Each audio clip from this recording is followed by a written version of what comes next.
आज हम कक्षा 9 निर्देशांक ज्यामिति के कुछ महत्वपूर्ण बिंदुओं पर चर्चा कर रहे हैं। इसमें हम एक तल में एक वस्तु और एक बिंदु का स्थान निर्धारित करने के लिए दो लंबवत रेखाओं की आवश्यकता होती है, जिसमें एक क्षैतिज रेखा होती है और दूसरी लंबवत रेखा होती है, उसे ऊर्ध्वाधर रेखा कहते हैं। क्षैतिज रेखा को एक्स अक्ष और लंबवत ऊर्ध्वाधर रेखा को वाई अक्ष कहते हैं। निर्देशांक अक्ष तल को हम 4 भागों में विभाजित करते हैं। प्रथम भाग को प्रथम चतुर्थांश, द्वितीय भाग को द्वितीय चतुर्थांश और तृतीय भाग को तृतीय चतुर्थांश और चतुर्थ भाग को चतुर्थ चतुर्थांश कहते हैं। प्रथम चतुर्थांश में जो दोनों निर्देशांक होते हैं वह धनात्मक होते हैं। पहला बिंदु और दूसरा बिंदु दोनों धनात्मक होंगे और द्वितीय चतुर्थांश में प्रथम बिंदु ऋणात्मक और द्वितीय बिंदु धनात्मक होता है। ये द्वितीय चतुर्थांश कहलाता है। तृतीय चतुर्थांश में प्रथम बिंदु ऋणात्मक और द्वितीय बिंदु भी ऋणात्मक होता है, वह तृतीय चतुर्थांश कहलाता है।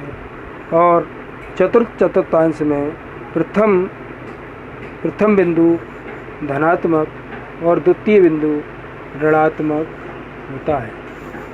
और अक्ष के जो दोनों अक्ष होते हैं, एक्स अक्ष और वाई अक्ष, जिस बिंदु पर प्रतिच्छेद करते हैं उसे हम मूल बिंदु कहते हैं।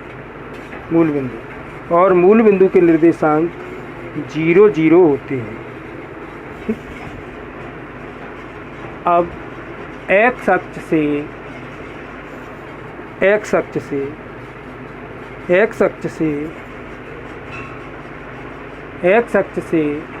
बिंदु की दूरी को एक्स अक्ष से बिंदु जो भी बिंदु होता है उसकी दूरी को अपन बार निर्देशांक या कोटि कहते हैं। और वाई अक्ष जो होता है, वाई अक्ष से जो दूरी है इस तरफ हो या इस तरफ हो, उसको अपन एक्स निर्देशांक या भुज कहते हैं। यदि एक बिंदु भुज x हो और कोटि y हो, यदि एक बिंदु x भुज दूसरा y हो तो अपन उसे x y निर्देशांक कहा जाता है। इसी हिसाब से अपन संख्या रेखा चार्ट पर उस दोनों बिंदुओं को किसी स्थान पर देख सकते हैं। एक्स अक्ष पर एक बिंदु के निर्देशांक, एक्स अक्ष पर यदि किसी एक बिंदु के निर्देशांक x और 0 हैं, यदि x और 0 हैं तो वह बिंदु एक्स अक्ष पर होगा। और यदि किसी के निर्देशांक y अक्ष के बिंदु के निर्देशांक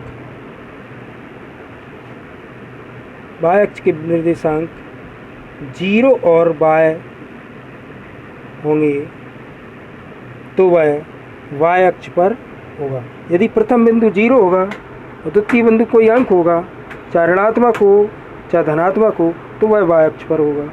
यदि प्रथम बिंदु कोई संख्या है और द्वितीय बिंदु 0 है तो वह x अक्ष पर होगा। ठीक है। मूल बिंदु के निर्देशांक 0 0 है। यह महत्वपूर्ण है। हर कक्षाओं में 9वीं और 10वीं में दोनों कक्षाओं में ओटी के रूप में पूछा जाता है कि मूल बिंदु के निर्देशांक क्या हैं, तो अपन बता दें 0 0 है। ठीक। हाँ, इसमें और महत्वपूर्ण अपन थोड़ी सी जानकारी और ले लेते हैं। जब प्रथम चतुर्थांश में कोई भी निर्देशांक होंगे दोनों धनात्मक होते हैं। पहला अंक और दूसरा अंक दोनों धनात्मक होंगे। यदि द्वितीय चतुर्थांश में है तो प्रथम अंक ऋणात्मक और द्वितीय अंक धनात्मक होगा। और तृतीय चतुर्थांश में है तो दोनों अंक जो निर्देशांक होंगे एक्स अक्ष और वाई अक्ष के जो भी वाई अक्ष और एक्स के वो निर्देशांक होंगे दोनों ऋणात्मक होंगे। और चतुर्थ चतुर्थांश में पहला अंक धनात्मक और दूसरा अंक ऋणात्मक होगा। इसे चतुर्थांश में अपन विभाजित कर सकते हैं। आज की उसमें इतना ही है। अपन अब इसमें आगे निर्देशांक में अपन कुछ बिंदुओं x और y के बिंदुओं से अपन इस पर उनका स्थान निर्धारित करने का प्रयास करेंगे। आगे उसमें इसको बताएंगे। आज इतना ही इसमें।